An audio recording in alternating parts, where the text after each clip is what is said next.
Hello and welcome to the Devon Man Shed and welcome to my channel. Now yet again I've gone down the route of buying another Tamiya 135th tank kit, and again it's a very old one, similar sort of era to the previous two that I've done, but I was so impressed by the way they went together I didn't really balk at buying another one. I think you know, considering the age of the tooling, these are a really nice thing to put together, and they're ideal sort of base to practice your weathering on as well. Now my modus operandi for this particular build will be my usual format, where I will probably build a sub-assembly off camera, come back on camera with it glued, painted, and sort of have a chat with you regarding how it went together, if I had any problems with it as such. And following on from that, I should probably show you some clips of the actual sub-assembly being airbrushed. So I ain't going to waffle on too much about this because I want to try and keep the video down to sort of 45-minute sort of time. So what I'm going to do now is I'm going to set up the camera and we'll take a look inside the box and see what we've got. So I'll see you in a minute. Right, let's take a look inside. Right, looks like they've given us two sets of instructions here. I don't want the Japanese one, thanks. So this is the usual sort of period instruction leaflet that you get with these tanks. This seems to be a little bit more improved than the last two kits I've done. Yeah, it's a fold out affair, but I normally find the instructions are pretty good. But the actual detail here they're showing here, the photographs and that's a vast improvement than on the other instructions. Pretty straightforward to put together, nothing technical really. We've got the colours here, but again it's not elaborating on any reference numbers regarding Tamiya paints or any other manufacturer paints. So I'm going to have to cross-reference that, but I'm pretty sure I've got the right paints for this. It'll probably be RLM coloured paints. Right, that's that.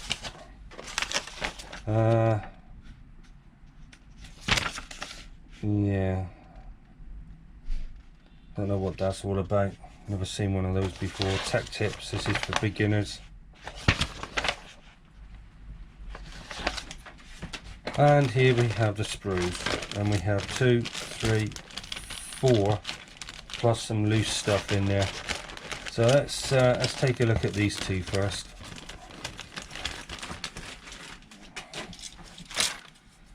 So this obviously is the upper hull, and this is the turret assembly here. We've got a figure there. I think we've got 2 figures or 3 figures in this, I don't know.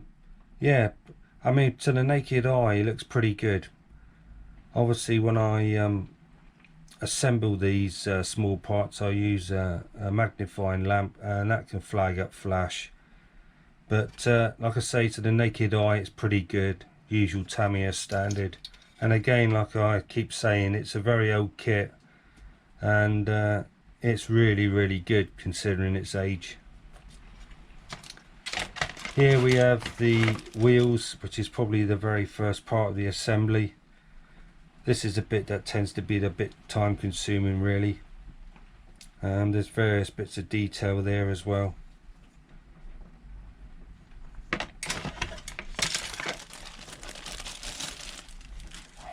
And this here, this again, it's like detail for the upper part of the hull. And figures. Looks like we got 3 figures by the looks of it.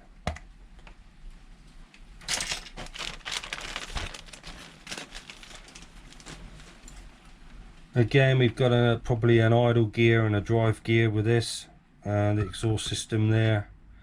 This is just basically basic armour by the looks of it. Pretty straightforward as a kit. We've got all the tools here, shovels and things, and the lower hull, which is always separate in these Tamiya kits. And as you can see there, There are battery marks there. This, you could actually power this with an aftermarket battery and motor setup. I don't think you can purchase that anymore. It was something that was around at the time of the kit, and that explains why there's these extra sort of slots and things. I think that's probably for the on-off switch, probably for the motor and that. I don't bother covering any of this up. I tend to build it and leave it, because when it's on the diorama you can't see it anyway. But again, it's pretty good. It looks all straight, doesn't look twisted at all. Nice little mold in that.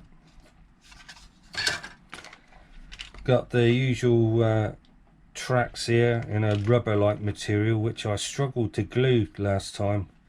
I think I might see if there's somebody out there who's tried gluing these together with something different, because I tried all sorts.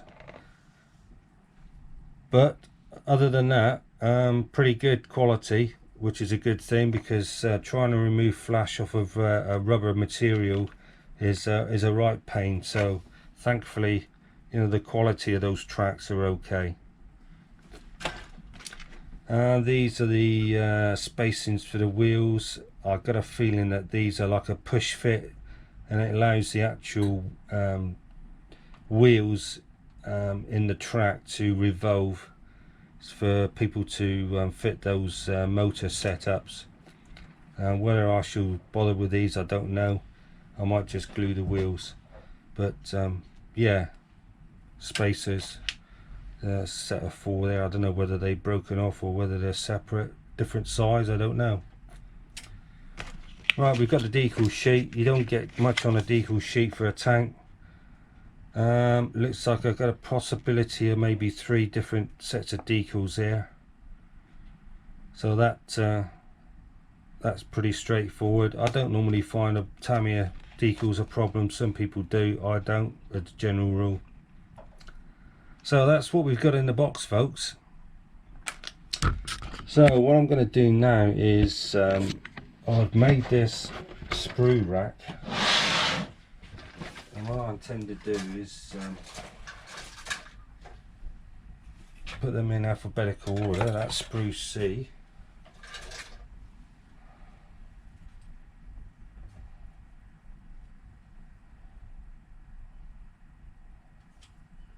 sprue D,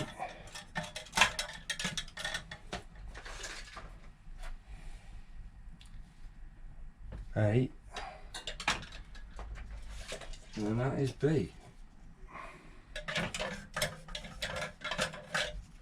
Up that way. Right, so what I shall do then, these loose bits here I shall probably leave in the base of the box here, along with that, so the instructions will go in there. The actual lid of the box that I should be using for the box art, because it's always handy to keep that for reference, that will go in there with it, like so. And then I've got all my paint references here for painting it. So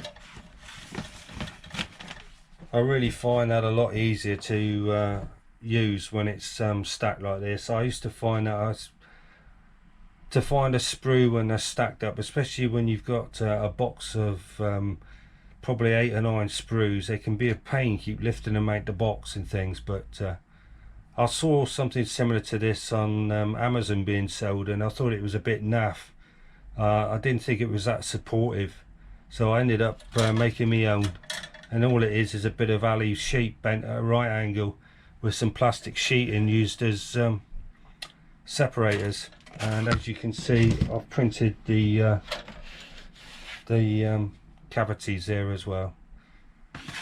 And I just bolted this plastic thing on the back of here. This is sort of racking that interlocks, but I've just bolted the one on there, and I'll find that okay. So now if I want to go indoors and assemble this, I can just pick all that up, take it in there, and I'll keep this box for the sub-assemblies. So there you go, folks. Right, I'm going to crack on and get the first sub-assembly done, and I'll be back with you with it all glued, painted, and I'll have a chat with you about it. So I'll see you then. Right, so away we go. Now I'm not going to elaborate too much on these instructions. I'm just going to highlight some problems that I had with it. Now first of all, I'll be talking in the past tense here because I've obviously glued and primed these sub-assemblies. So what I started with here is the rear panel, which actually gets glued to the lower hull further on in the build, and along with this there was the exhaust system and some other bits and pieces of detail. And the exhaust system was in two parts, and naturally the seam mark wasn't that great on it. I had to do some fettling with that, but apart from that, the exhaust system, everything fitted where it's supposed to have, and I never had to really remove any sort of flash. So just the exhaust system there I had to do a little bit of fettling on. You come to the wheel set, so I had to make 16 sets of these, 2 of these, 2 of these, 2 of these, and 8 of these. And it took a bit of while, but I managed to get it done in the end. We then come to the lower hull. Now these 8 sets of guide wheels here were glued onto the lower hull. The suspension parts here had to be glued as well, and this main drive housing here on the front had to be added.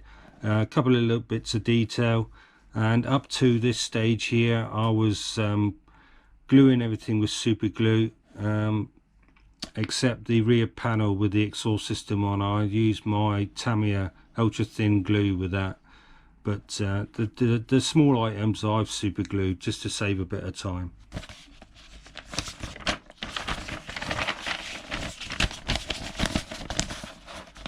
Right, this is showing the actual wheels going onto the shafts of the suspension units. We got the drive sprocket this end and the idler gear this end.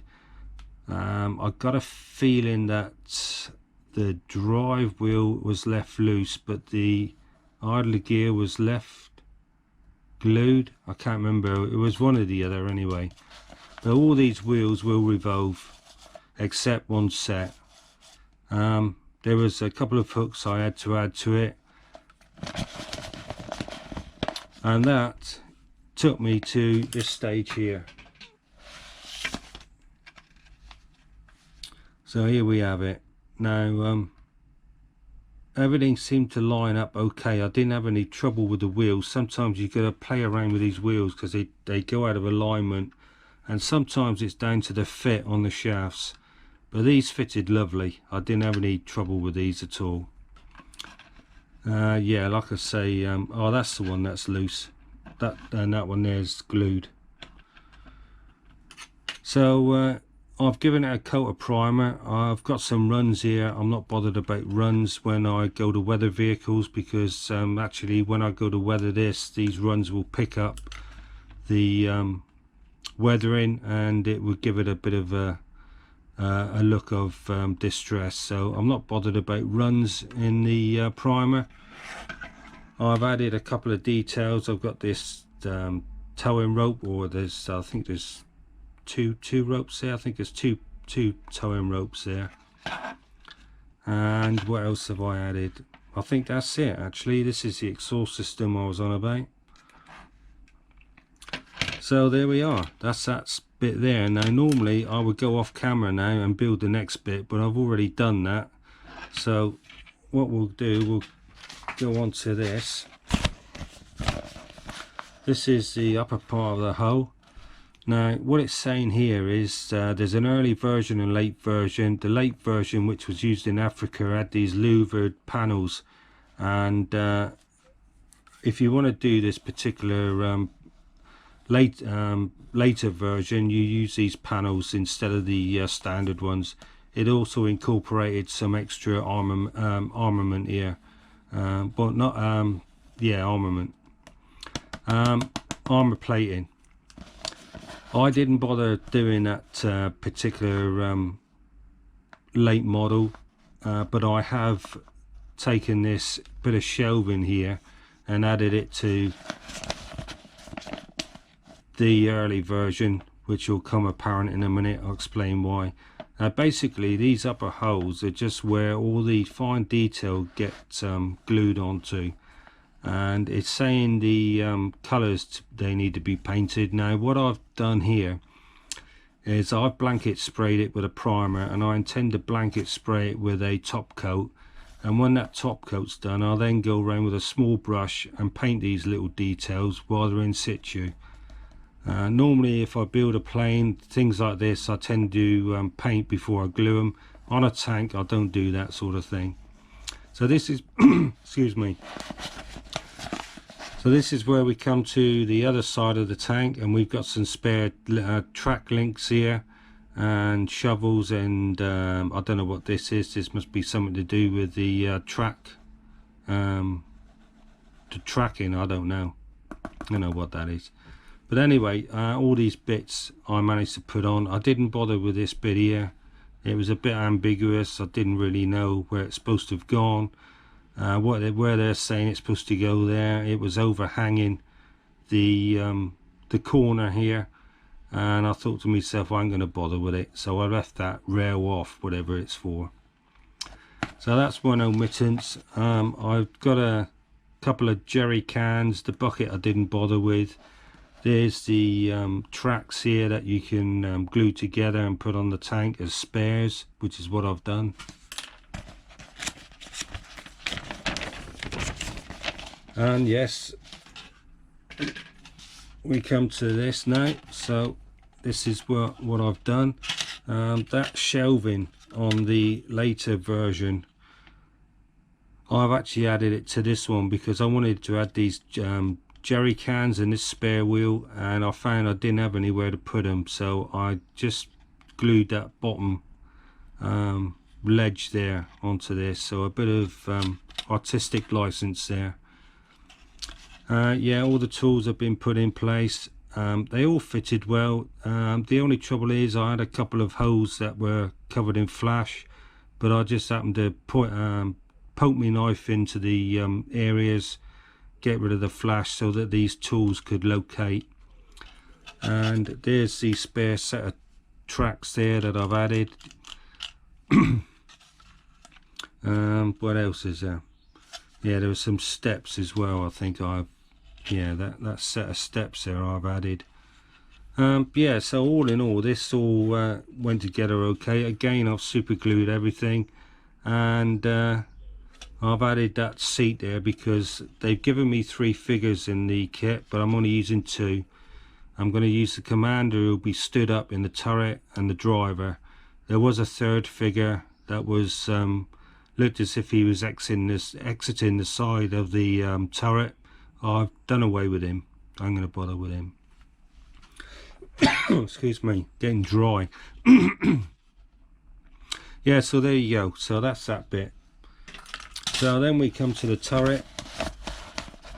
This is where I had a bit of trouble with this actually. I mean, this gun assembly here, it didn't go together very well. The fit on it wasn't great, and it was the first part I came across that had flash on it, and I had to do a lot of fettling with that, and I added all this detail to it, only to find that once it's in the turret you can't see it.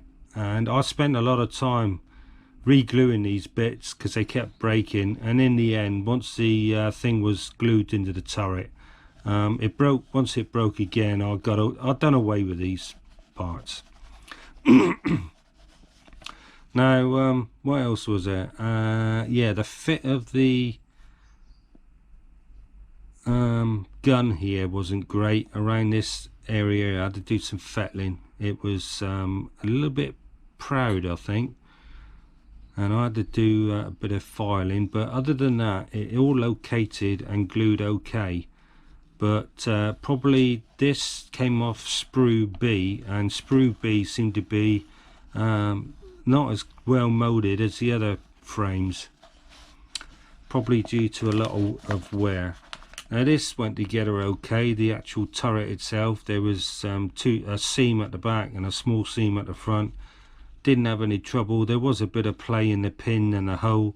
I had to make sure that it was lined up because there was movement there. And here we come to the main turret here, which is open so that I can display the commander. And this door here, if I was adding the third figure, I'd have to leave that one open, but I've closed it. All in all, this all went together okay. I had to do a bit of fettling on this toolbox. It was slightly oversized, but that wasn't much of a problem. And the only thing I've left off is this thing here.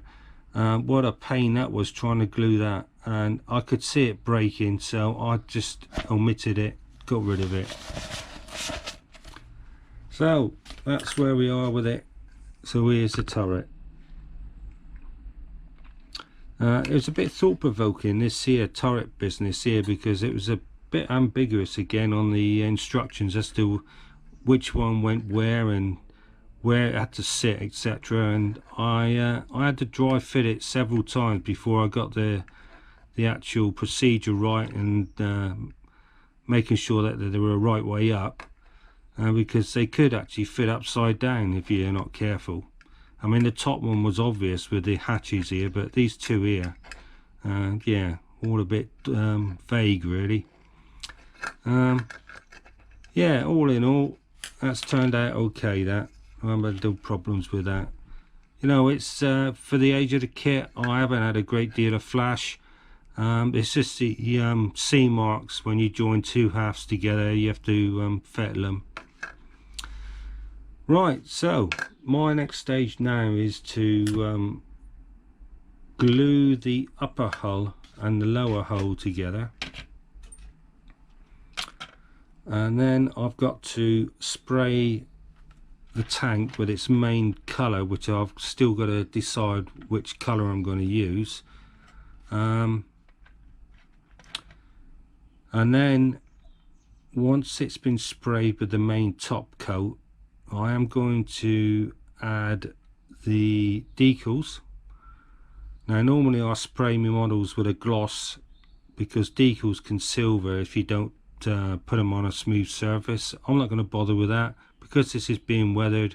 If they do silver, the weathering will pick it up and hide it. So yeah,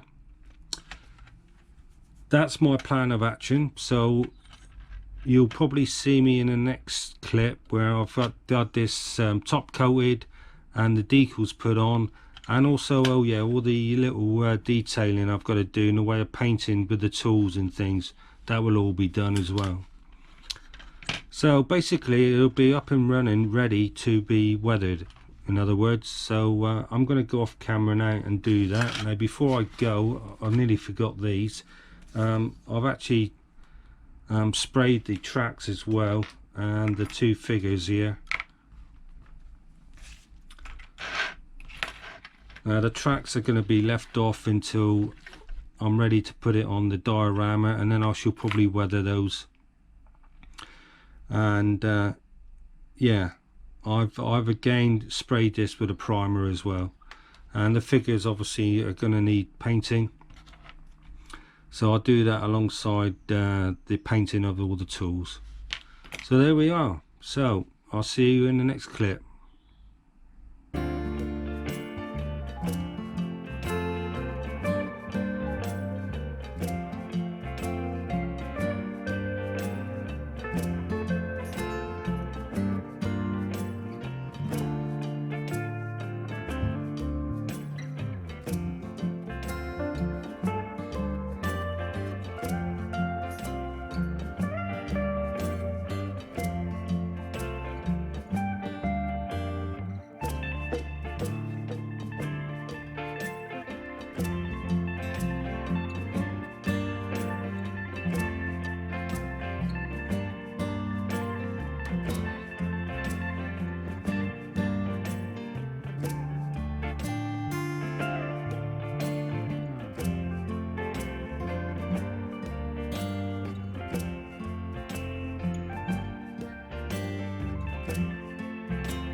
Right, so this is where we are, folks.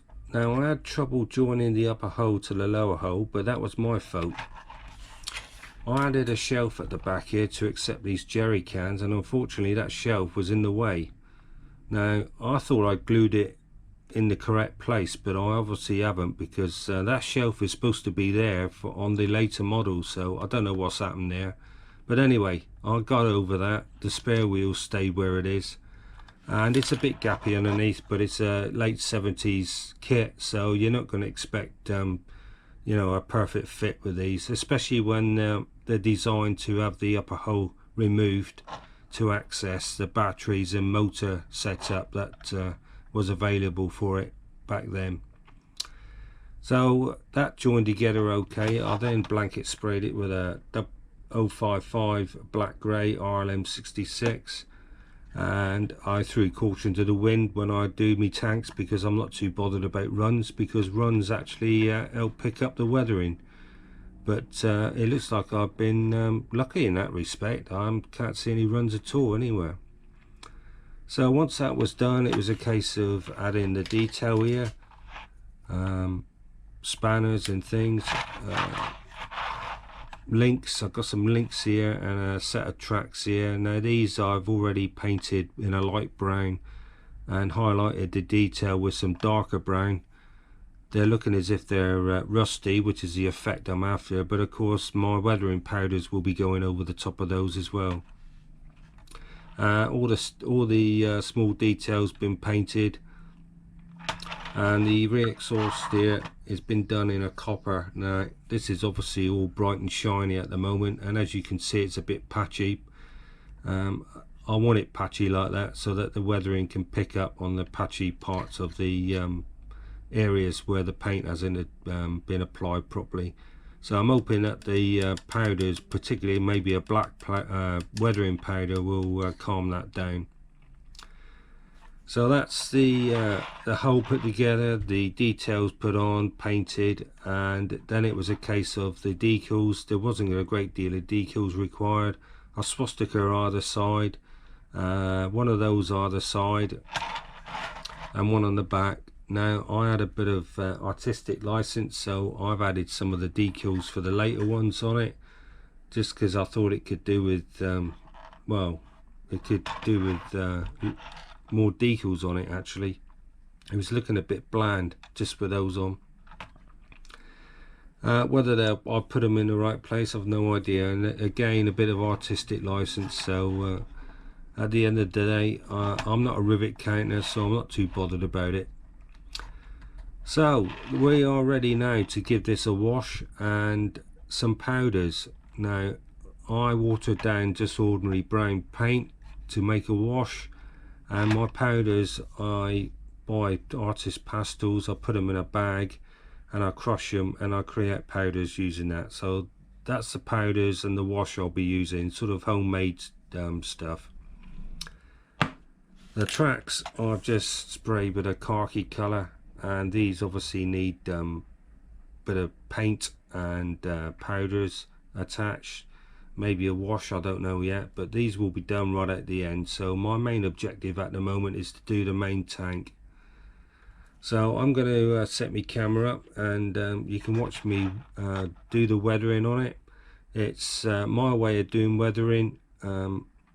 Whether it's the right way or wrong way, I don't really care, because at the end of the day I've done 3 others using this method you're about to see, and I've been quite happy with it. And if I'm happy with it, that's all I'm really interested in, really. So sit back and relax, and I'll set my camera up and we'll crack on with it, and then I shall probably see you on the turntable with it finished. So I'll see you then.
Well, there you go, it's all finished, and I've added the figures, and it's sat on my generic diorama.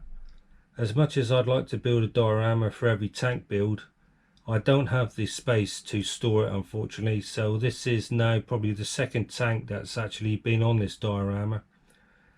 Now the figures have been hand painted, given a brown wash, and they've had some weathering powders on them, so those have been put into place. The actual build itself was very enjoyable. I never had any issues with it whatsoever, apart from the tracks. I seem to struggle with the rubber tracks on these Tamiya tanks. I end up having to dump a load of super glue on the join, but fortunately enough the weathering powders have picked up on it, and it looks like a build up of mud, so it's hidden what would have been a mess.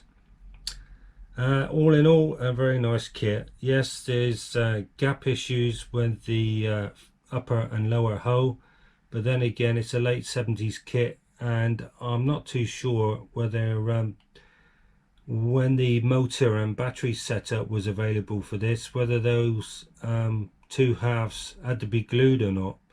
It could well be that it's gappy because it was designed so you could gain access to the batteries and motor.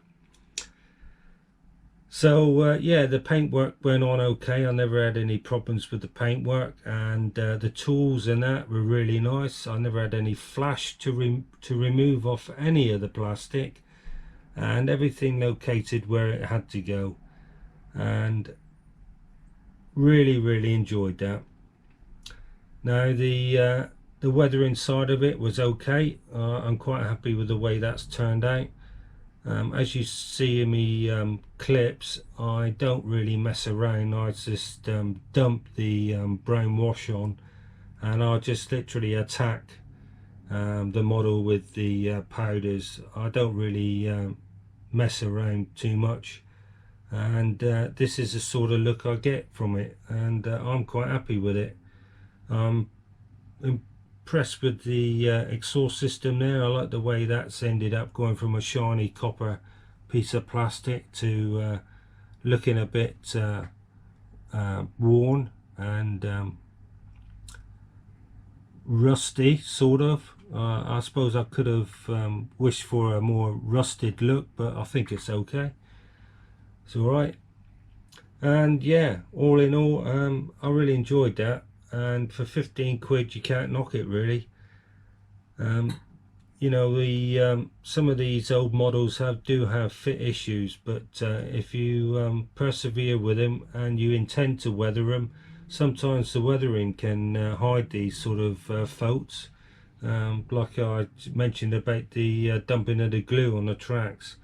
But yeah, you know, don't dismiss kits of this sort of era from Tamiya, because they are really good.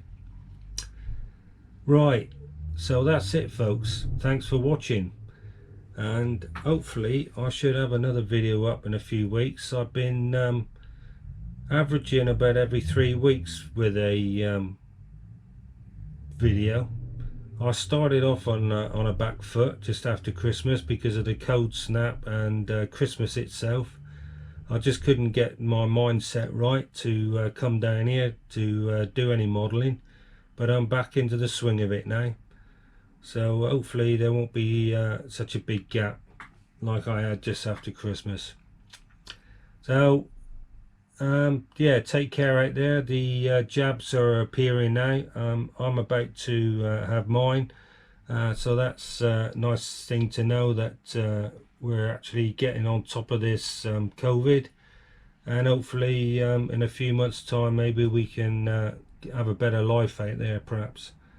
So in the meantime, take care out there, and I shall probably see you soon. So bye now.